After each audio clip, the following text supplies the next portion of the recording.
प्रभु यीशु हम सबों को बुलावा देते हुए कहते हैं, थके मांदे और बोझ से दबे हुए लोगों, तुम सब के सब मेरे पास आओ, मैं तुम्हें शांति दूंगा, मैं तुम्हें विश्राम दूंगा।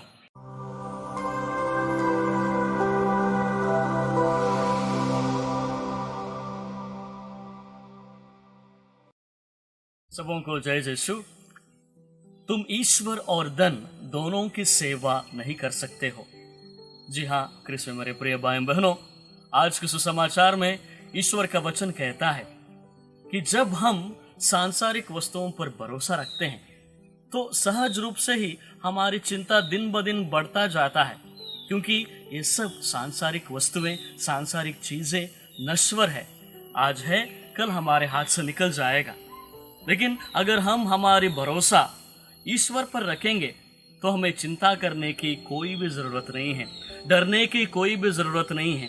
इसलिए ईश्वर का वचन आज के सुसमाचार में हमें कहता है, चिंता मत करो। संत पेतरुस का पहला पत्र अध्याय 5 पद संख्या 7 में संत पेतरुस हमसे कहते हैं, आप अपनी सारी चिंताओं को उस पर छोड़ दीजिए, क्योंकि वह आपकी सुधि लेता है। आज के इस दर्दनाक परिस्थिति में जो हमारे बीच में हो रहा है, हमारे देश में और हमारे समाज में हो रहा है, उन सब चीज को देखकर हम किस तरह से चिंता न करें, या क्यों हम चिंता न करें। हमारे ही परिवारों में, हमारे ही समाज में कई सारे परिवारों में लोग इस बीमारी से तड़प रहे हैं। हमारे परिवार और अलग अलग परिवारों में कई सारे युवा लोग बेरोजगारी से वो घर बैठे ही वो चिंतित है। हमारे बच्चे जो उनके भविष्य के बारे में सोचकर परेशान होकर बैठे हैं, और कई सारे लोग इस बीमारी के वजह से अपनी जीवन की आशा खो बैठे हैं।